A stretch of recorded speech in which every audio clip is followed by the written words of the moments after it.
Assalamualaikum warahmatullahi wabarakatuh Ustaz. Waalaikumsalam warahmatullahi wabarakatuh. Bagaimana hukumnya asuransi jiwa di bank syariah? Boleh atau tidak? Asuransi hukumnya ada dua. Yang pertama mengatakan asuransi hukumnya haram karena ada unsur horor, gambling, judi. Satu tahun bayar 10 juta, 10 juta, 10 juta, 10 juta, 10 juta, 10 juta, 10 juta, 10 juta. Semuanya ada 10 orang. 10 kali 10 berarti terkumpul uang 100 juta. Tiba-tiba meninggal saya. Mati. Saya yang dapat. Sudah bayar 10 tahun, nggak mati-mati. Judi. Maka kata kelompok yang pertama, asuransi itu ada judinya, maka dia haram. Kelompok yang pertama mengatakan haram.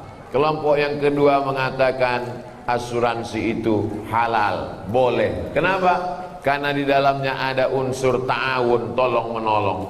Saya susah, nggak ada uang, maka dengan adanya uang iuran 10 juta, 10 juta, saya menjadi tertolong. Baik asuransi jiwa, asuransi kesehatan, maupun asuransi kendaraan, keselamatan di jalan raya. Maka ada dua pendapat.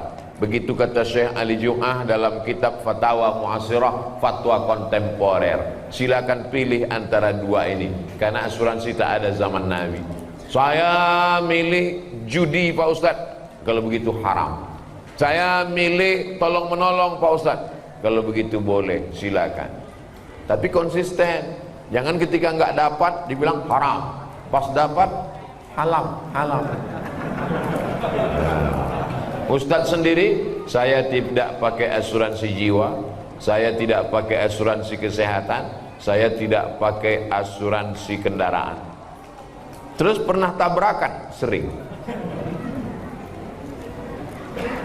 Karena saya menganggap itu bagian dari judi. Tapi saya tak menyalahkan. Apalagi di sini ada tulisannya asuransi syariah. Nanti kalau ada sales yang datang ke perumahan Bapak Ibu mengatakan silakan daftar asuransi syariah, tanya mana fatwa dari DSN, Dewan Syariah Nasional. Air minum ini tidak boleh diminum sebelum ada label halal. Ini ada Pak Ustaz? Ada halalnya. Mereknya Sahabat. Sahabat apa? Sahabat UAS. Kalau minuman makanan kita mesti tahu ada label halalnya. Bukan label Pak Ustaz, label. Atau serahlah mau label, mau label. Kalau mesti ada label halalnya, maka kalau yang sifatnya ekonomi tidak dikeluarkan oleh Komisi Fatwa, tapi dikemukakan oleh DSN, Dewan Syariah Nasional. Maka bank syariah mengeluarkan asuransi jiwa, maka silakan boleh lanjutkan, karena mereka mengambil fatwa yang nomor 2 tadi. Begitu juga dengan BPJS, itu asuransi kesehatan. Sebetulnya uang digabung, uang digabung. Ada yang sakit, yang satu sudah bayar. Kamu BPJS sudah berapa tahun daftar? Udah 2 tahun Pak Ustaz. Nggak pernah sakit, sehat terus. Berarti uangmu nggak pernah kamu pakai. Inilah rencana mau sakit nih Pak Ustaz.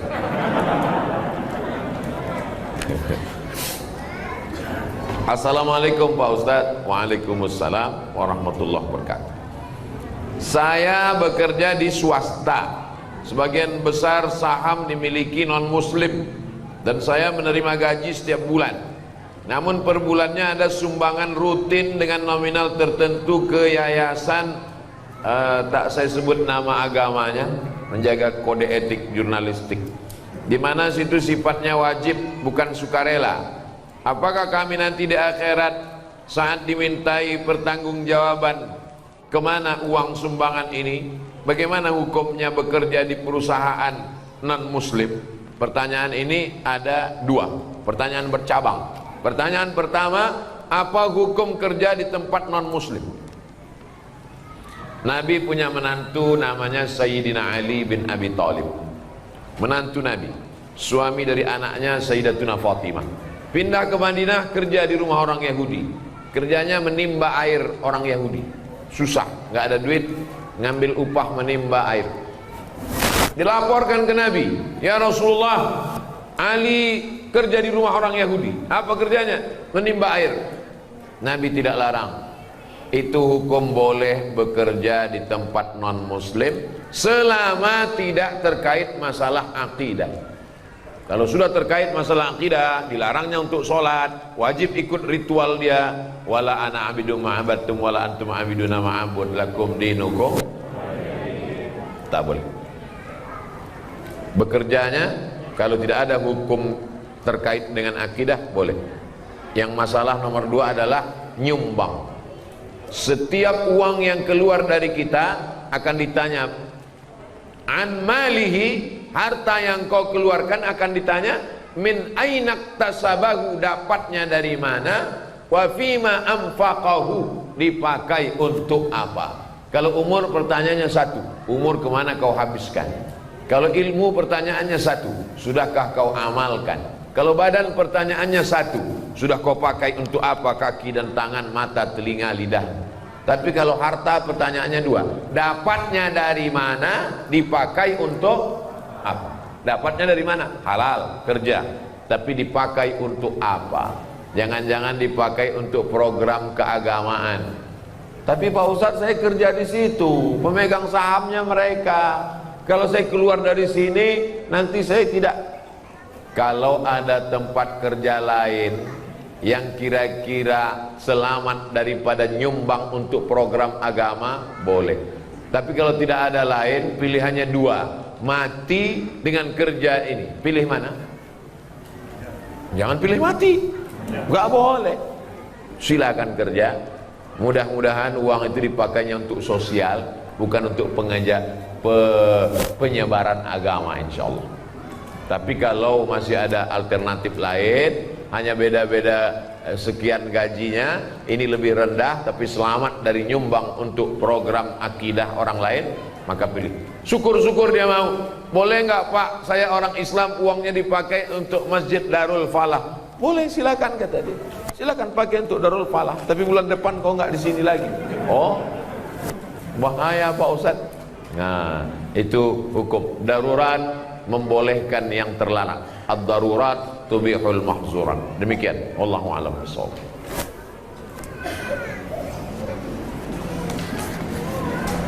Assalamualaikum Ustadz Somad. Waalaikumsalam warahmatullahi wabarakatuh.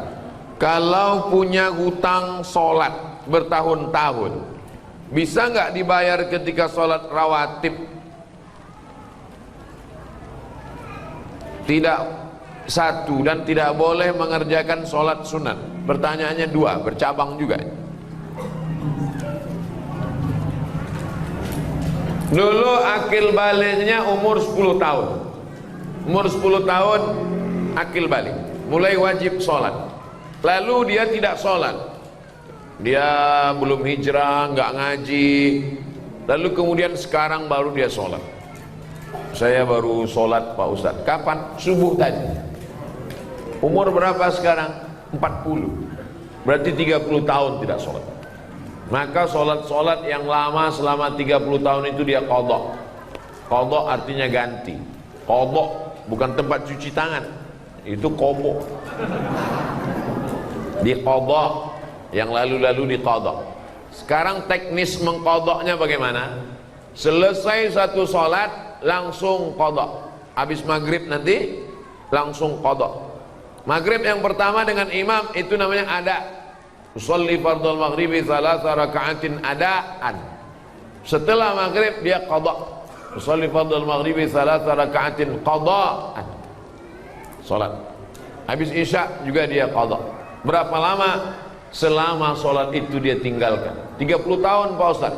Di qadha 2022, lunas 2052. Kalau meninggal 2040, alhamdulillah bonus pemutihan. Saya nggak percaya nih sama Ustadz Somad ini. Mana dalil qadha? Dalil qadha tulis aja di Google yang nulis tentang qadha kawan saya, sahabat saya. Buat salat qadha Ustadz Sarwat. Ustadz Sarwat. Beliau punya rumah fikih. Qadha salat yang terlewat Ustadz Ahmad Sarwat LCMA. www.rumahfikih.com. 4 mazhab mewajibkan qadha. Tapi jangan gara-gara ini besok bapak cuti 1 bulan mengqadha 3 tahun. Teknis qadha sama seperti sholat biasa. Habis sholat subuh dengan imam 2 rakaat, habis itu qadha. Tapi jangan di masjid, di rumah. Karena tidak ada ba'diyah subuh. Khawatirnya kalau dibuat di Darul Falah, selesai sholat jamaah berbisik, aliran sesat. Oke, setelah jelas tentang qadha, habis selesai qadha, apakah boleh ba'diyah? Boleh. Sebagaimana boleh ba'diyah setelah sholat jenazah. Ada jenazah masuk, lalu kemudian ayo jenazahnya disolatkan. Apakah setelah sholat jenazah masih boleh ba'diyah? Ya. Kenapa lebih didahulukan sholat jenazah? Karena ba'diyah waktunya panjang, sedangkan sholat jenazah lebih cepat, lebih baik. Jadi kalau ada orang meninggal pagi, jangan sampai besok pagi baru dikebumikan. Paling bagus hari itu juga. Boleh orang dimakamkan malam, boleh. Boleh dikuburkan malam. Nah ini, kalau bisa jangan sampai tunggu besok pagi, karena jenazah itu kalau sudah 24 jam mulai dia berubah, karena usus mulai membusuk dan lain sebagainya. Apalagi kalau ada dia kena penyakit menular, mulai mengeluarkan bakteri. Nanti orang yang memandikan tamu yang melayan. Ini menyadarkan kita, rumah-rumah kita, yang beli kita, pakai duit kita. Tapi kalau kita sudah mati, tidak ada sejengkal pun di rumah itu yang mau menerima kita. Kita hanya setumpuk daging busuk yang akan menjadi santapan cacing tanah. Bersedekahlah untuk Masjid Darul Falah. Silakan transfer ke nomor berikut ini. Itu tadi tentang qadha salat. Tidak boleh mengerjakan sholat sunat, tetap boleh sholat sunat.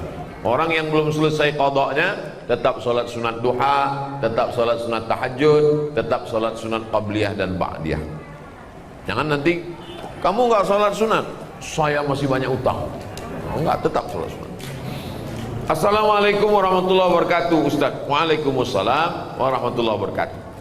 Apabila orang tua kita melakukan kesalahan, bagaimana cara kita menasehatinya? Orang tua tidak bisa dinasehati, karena orang tua tidak pernah melihat kita sebagai orang besar.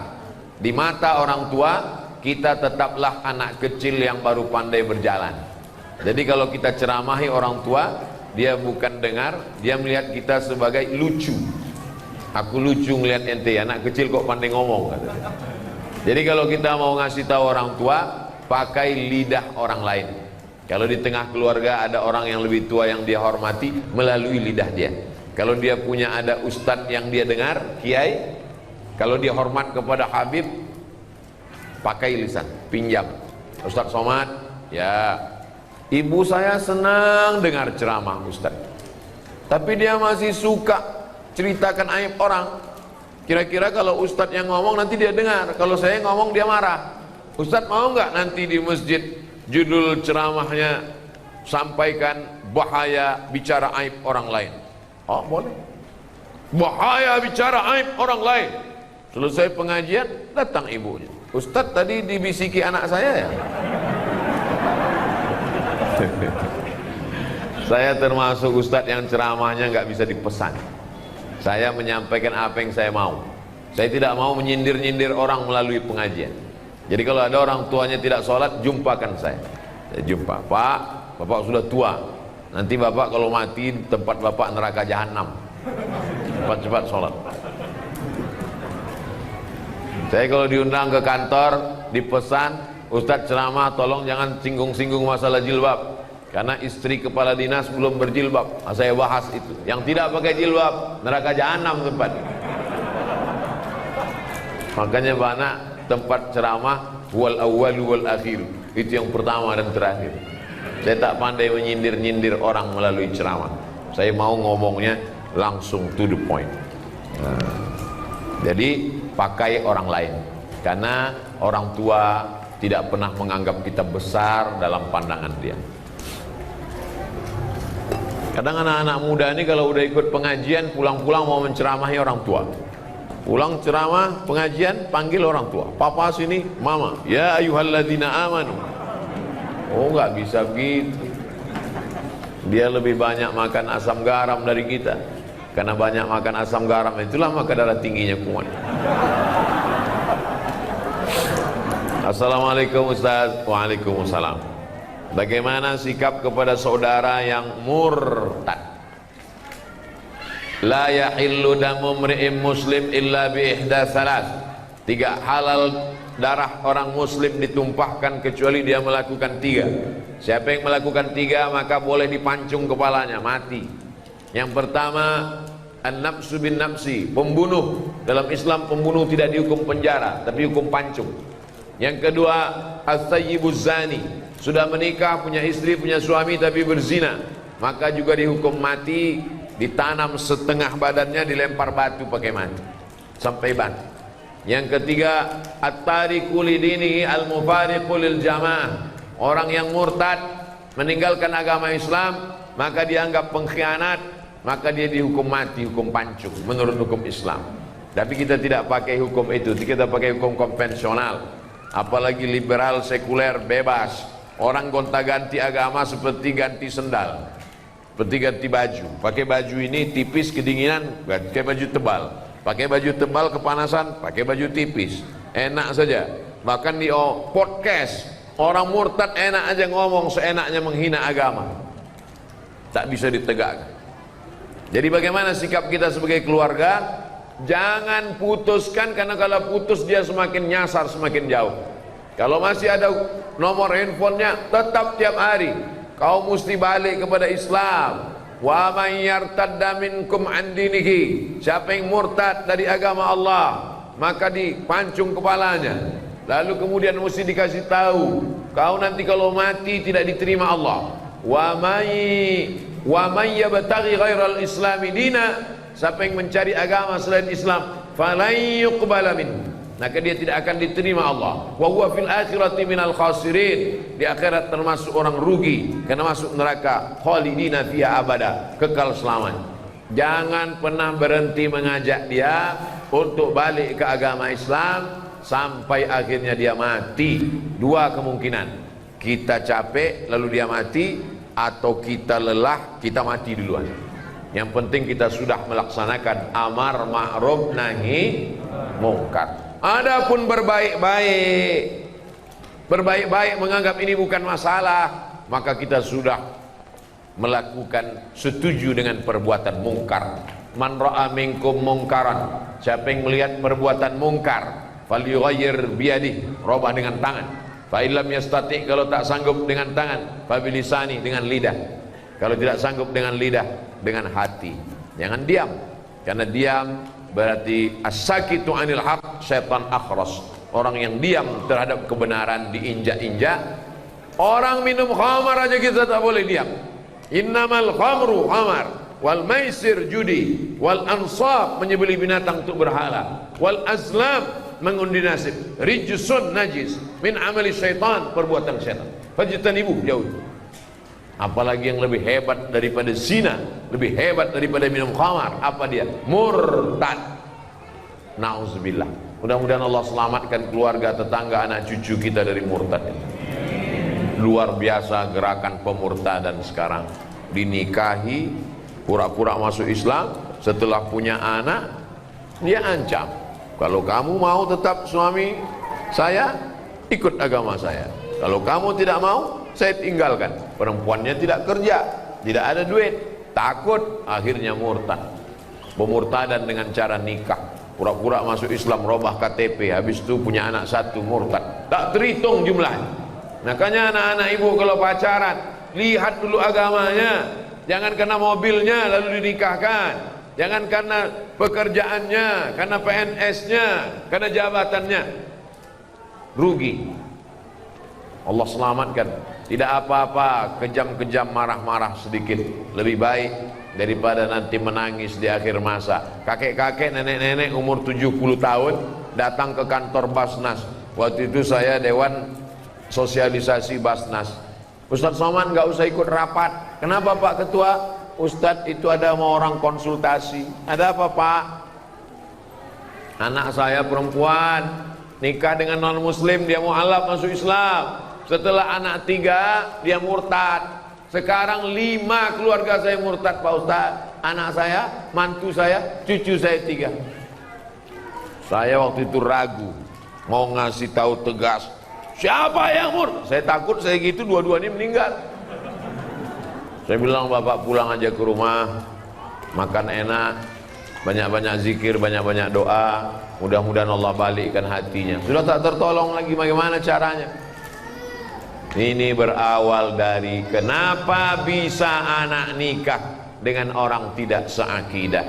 Karena gara nonton sinetron, gara-gara nonton artis infotainment. Beda agama nggak apa-apa, dalam Islam tidak bisa. Dalam Islam yang pertama kali dilihat adalah agamanya. Tungkahul mar'atu li arba', perempuan dinikahi karena 4. Limaliha karena hartanya, wali hasabiha karena keturunannya, wali jamaliha karena kecantikannya. Tapi pandang yang keempat, fazfar bidzatid din, lihat agamanya. Taribat yadaka, kau akan selamat. Kalau mau mencari menantu laki-laki, idza ja'akum man tardawna dinahu, kalau ada orang yang meminang anakmu, maka yang pertama kau lihat din, agamanya, wa khuluquhu, akhlak. Ini mentang-mentang ada orang minang anak, begitu dibuka gorden dilihat mantu mobil baru, oh ini dia sesuai dengan istikharahku tadi malam, istikharah cinta, oh inilah calon mantu kita. Padahal suaminya udah ngasih tahu, ojo ke susu bu, inilah dia. Ternyata setelah dinikahi seminggu murtad dia, dunia tak dapat, akhirat tak dapat, menangis anak pulang meleleh air mata. Mama, kenapa? Mobilnya kredit. Dunia tak dapat, akhirat melayang. Nauzubillah. Mesti tanya-tanya, mesti resek, mesti cerewet demi keselamatan anak. Yang sudah terjadi apa boleh buat, nasi sudah jadi tai ayam. Orang sudah murtad, ibu cerita bubur juga lagi.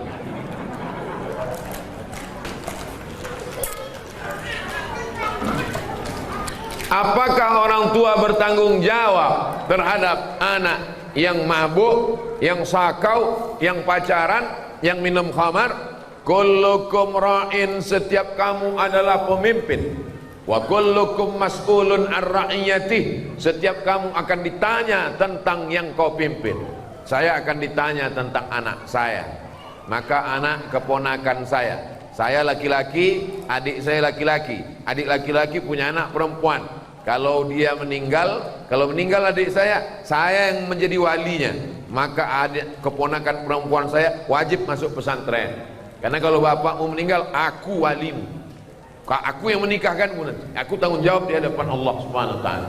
Bapak laki-laki punya saudara kandung laki-laki, punya anak perempuan, maka kalau meninggal bapaknya, bapak akan menjadi walinya. Maka kita bertanggung jawab di hadapan Allah. Anak keponakan saya wajib masuk pesantren karena saya tak sanggup mendidik mereka. Benteng pertahanan umat Islam, akidah Ahlussunnah wal Jamaah, bisa hafal Quran, selamat dari pergaulan bebas, selamat dari narkoba, selamat dari sekuler, selamat dari liberal, selamat dari aliran sesat. Pesantren, masukkan anak ke pesantren. Yang sudah memasukkan, alhamdulillah. Yang belum memasukkan, insya Allah. Sudah dikasih tahu nggak juga mau masukkan, innalillah.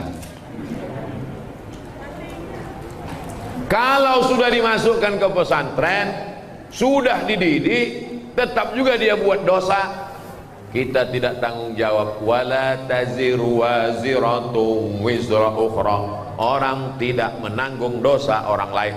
Tapi kita sampai mati tetap amar ma'ruf nahi mungkar. Jangan diam. Bu, anaknya saya bawa nonton ya. Jangan. Sebentar aja bu, ke Parung Panjang, nanti saya belikan mie ayam sama bakso. Bawalah. Betapa murahnya harga anakmu. padahal kau mengandungnya 9 bulan 10 hari. Di Parung Panjang ngandung masih 9 bulan 10 hari. Alhamdulillah. Di tempat lain ada yang 3 bulan lahir, menyusukannya 2 tahun, meregang nyawa melahirkannya. Kenapa dibiarkan sia-sia? Kita akan diminta tanggung jawab di hadapan Allah. Tapi jangan gara-gara ini lalu takut punya anak. Silakan punya anak, karena anak bisa menolong. Rabbi habli minas sholihin. Itu pertanyaan-pertanyaan. Ada lagi? Habis. Itu baik.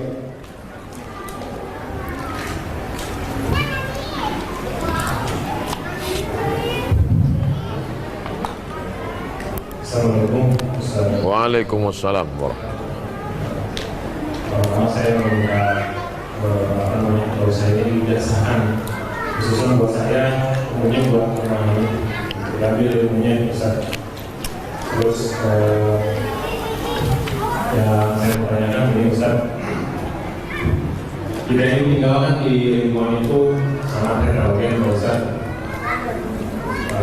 Mau di agama sebenarnya. Ini pertanyaan pribadi gitu. Saya itu tinggal benar-benar kanan kiri antara tembok itu masuk.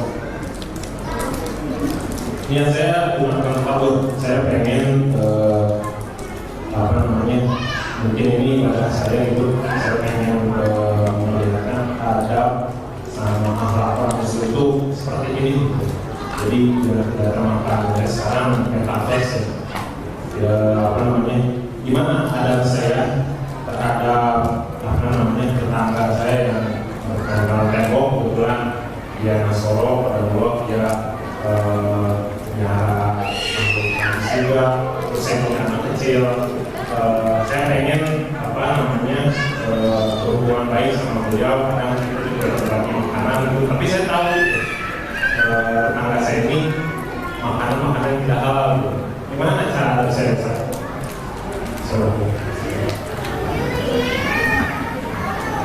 Saya bertetangga dengan non-muslim sampai kelas 6 SD. Setelah itu orang tua saya pindah, tapi hubungan saya sampai hari ini baik. Masih WA, masih kirim-kiriman. Ada rumah Quran di daerah itu perlu bantuan semen. Yang WA saya yang non-muslim tadi, Ustadz Somad, dekat rumah kita ada rumah Quran, sekarang sedang pembangunan. Ada orang di Jakarta mau dapat jadwal ceramah TNI melalui yang non muslim tadi. Jadi hubungan kami tetap baik dalam hubungan sosial, tapi dalam hubungan akidah, wala ana abidum ma'abadtum wala antum abiduna ma'abud lakum dinukum. Dulu kalau hari raya dia kirim kami makanan, tapi dia tahu kita tidak makan makanan dia kasih kuehnya, kue kotak, kue bungkus pabrik halal, minuman kaleng. Kita saling menjaga. Sebetulnya yang merusak ini provokator. Medsos ini luar biasa fitnah. Adapun bertetangga menjaga adab, justru dia masuk Islam karena adab itu. Ada seorang imam namanya Imam Al-Hasan Al-Basri, meninggal tahun 110 Hijrah, punya tetangga non-muslim. Rumah tetangganya di atas bukit, dia di bawah. Lalu kemudian suatu ketika Imam Hasan Al-Basri sakit. Tetangga yang non-muslim masuk menjenguk ke ruang tamu. Hasan Basri mana? Dia di kamar. Tetangganya masuk ke kamar. Sampai di kamar, di pojok rumah ada ember. Tetangganya nanya, itu air apa Hasan Basri? Itu air dari atas. Kalau nggak salah itu pojok kamarmu pas WC saya. Sudah berapa lama kamu nampung air ini? Isrun sana, 20 tahun sudah kutang. Agama apa yang mengajarkanmu selembut ini Hasan Al-Basri? Saksikanlah wahai Hasan Al-Basri. Asyhadu an la ilaha illallah wa asyhadu anna Muhammadar Rasulullah. Kisah ini ada dalam kitab Gharaib wa Taraib, ditulis oleh Syekh Abu Amr Al-Misri. Sa'ah wa sa'ah, Gharaib wa Taraib, kejadian-kejadian unik dalam sejarah Islam. Masuk Islam bukan karena dia ajak masuk Islam, kalau tak masuk Islam neraka jahanam. Masuk Islam karena tersentuh hatinya. Orang kalau sudah kau sentuh tepat di hatinya, dia akan jadi milikmu untuk selamanya. So sweet. 20 tahun menahankan itu, buahnya ada tetangga masuk Islam. Kita kadang dia baru salah parkir sekali sudah keluar kebun binatang dari mulut kita. Dia punya anjing, lebih galak pula mulut kita dari anjingnya lagi. Adapun dia punya anjing, kita usahakan bagaimana caranya, apa pantang yang membuat kira-kira anjing itu tak masuk ke halaman kita. Karena kalau sampai air liurnya basah, kalau kering sama kering tak apa, tapi kalau sampai basah sama kering, maka mesti dibasuh 7 kali. Kalau sampai anjing itu mengeluarkan air liur di halaman, lalu kemudian halamannya itu anak kita jalan, kena kakinya, mesti kita siram kaki anak kita itu 7 kali dengan air, salah satunya dengan air yang dibasuh tanah. Kalau di sini ada tetangga punya anjing, sementara kita tidak punya pagar, mesti izin ke developer atau ke lingkungan, mesti pagar, karena kalau tidak anjingnya apa kan akan masuk. Atau dibuatkan aturan, siapa yang melihara anjing mesti di dalam rumah dia. 2 kemungkinan, anjing itu mesti di rumah dia atau rumah kita berpagar, karena kalau tidak mau tak mau anjing masuk, karena anjing tidak bisa baca kecuali kita bilang anjing dilarang masuk. Kita mesti menjaga ini hidup bertetangga, karena kalau tidak ini akan merusak tatanan sosial kita. Mudah-mudahan akhlak kita membukakan pintu hidayah untuk mereka. Ayyadiyallahu bika rajulan wahidan, satu orang dapat hidayah karena engkau, khairum min humurin na'am, lebih baik daripada kau memiliki dunia beserta isinya. Tentang ijazah, ajaztukum jami'a marwiyati wa muallafati wa muhadarati, aku ijazahkan semua kajian-kajian, riwayat-riwayat hadis dan zikir, semua ceramah-ceramah, yang buku-buku yang sudah kusampaikan selama ini kepada seluruh jamaah Masjid Darul Falah yang hadir pada saat ini. Asa an tanfa'ana fid dharaini, mudah-mudahan bermanfaat untuk kita dunia akhirat. Amin ya rabbal alamin. Baik, terakhir.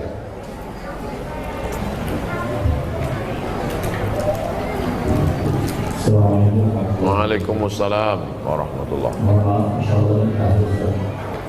Bagi dewasa, utamanya juga kepada ibu, bukan pada riwayat ketika seorang lelaki ibu jihad, tapi di mana masa itu sangat dirawat, dia Rasul menyuruh dia untuk pergi ke merawat ibunya di dalamnya untuk jihad.